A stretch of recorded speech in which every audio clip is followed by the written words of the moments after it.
शिकायत करते हैं कि महाराज हमारे मन में नेगेटिव थिंकिंग बहुत आती है, नकारात्मक विचार बहुत आते हैं। एक सज्जन आए हमसे कहने लगे हमारा मन बहुत खराब होता है। तो मैंने जब उन्होंने कहा कि मेरा मन बहुत खराब होता है, हमने कहा हमारा भी होता है, चर्चा बंद करो, भगवान का नाम लो, काहे को परेशान। संसार में कौन ऐसा है?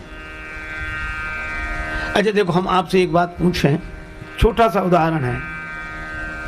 आदमी जब से युवक हुआ है तब से उसके दाढ़ी बाल निकलने शुरू हुए कि नहीं? है ना? है परेशानी कि नहीं?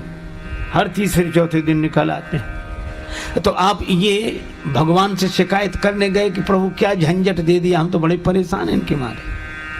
अच्छा किसी महात्मा से उपाय पूछने गए कि हम क्या करें?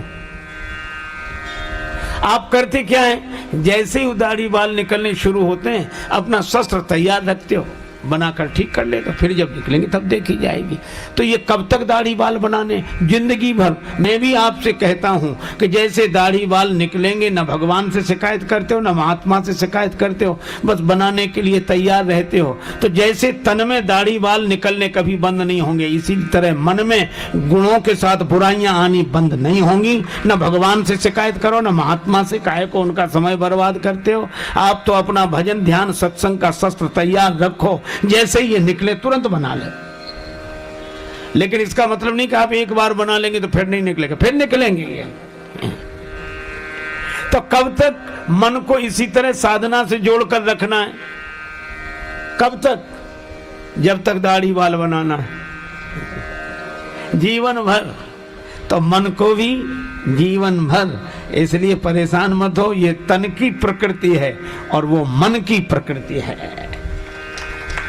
इसलिए भाई गुण दोषमयी सृष्टि है ही। जल चेतन गुण दोषमय विश्व कीन करतार, संत हंस गुण गहाई पय परिहर बारी विकार। एक दिन कहा गया था जहां सुमति वहां कुमति, जहां कुमति वहां सुमति, जहां गुण वहां दोष, जहां दोष वहां गुण, जहां जड़ता वहीं चेतनता, और इसी तरह जहां सार वहीं संसार। देखो, कोई संसार को ज्ञान की दृष्टि से देखता है तो उसे सार दिखता है, सर्वम खलविदम ब्रह्म।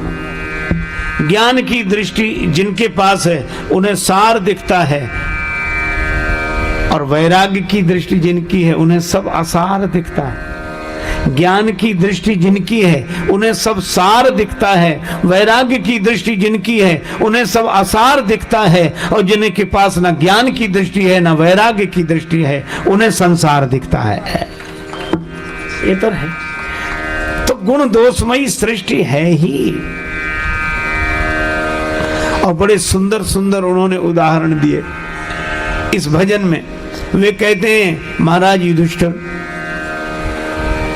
जुआ खेल गए और यहां तक कि दांव पे लगा दिया द्रौपदी जी को, और धर्मराज कहलाते हैं। अच्छा, कई लोगों को ये बात गले नहीं उतरती, बहुत लोग तो प्रश्न भी करते हैं। एक सज्जन हमसे ही कह रहे थे कि महाराज युधिष्ठिर को आप धर्मराज मानते हो? हम उनका मानते क्या, वो हैं?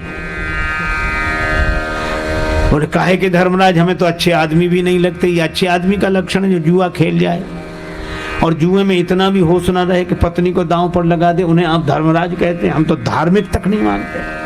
और ऐसे तर्क देने वाले लोग हैं। तो मैंने उनसे एक ही बात कही कि आप ऐसे सोचो, कोई विद्यार्थी पढ़ रहा हो और 100 नंबर का पर्चा हो और उसके 80 नंबर आ जाएं, तो फेल माना जाएगा कि पास?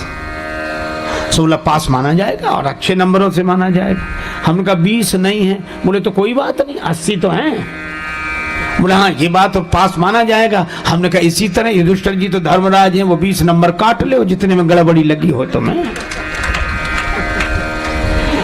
जो तुम्हें गलत लगता हो और जो गलत है तो उतने नंबर कम कर लो। मैं तो कहता हूं अवतार कोटि की विभूतियों को, महापुरुषों को भी जब देखो तो इन कुछ लोग हल्दी की गांठ पे पंसारी की दुकान खोलते हैं, एक दोष पर बाकी सब गुणों को नकार जाते हैं। यह गलत बात है। अरे आप उनके 20 नंबर कम देखो पर 80 तो देखो। इसी तरह मैं आपसे चर्चा कर रहा था कि मास्टर जी ने इस भजन में कहा कि युधिष्ठिर जी में भी दोष जुए का। महाराज भर्तहरि राज्य त्याग दिया, वन में विचरण करते थे, एकांत में रहकर वैराग राग रसिक हो गए, आत्मज्ञानी हो गए, भगवत भक्त हो गए, तपस्या में मन लग गया।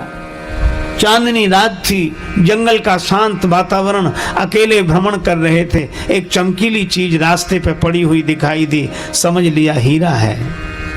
हाथ बढ़ाया उठाने के लिए, वो चमचम चमकता हुआ हीरा नहीं था, पान की पीक कोई थूक कर चला गया था।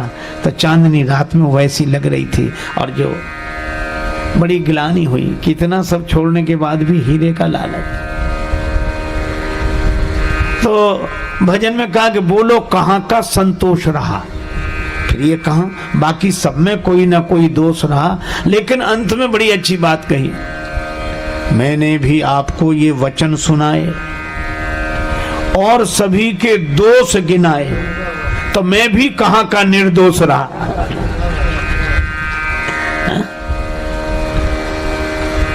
देखो भैया, संसार दोष गुणमय है, यह प्रकृति है।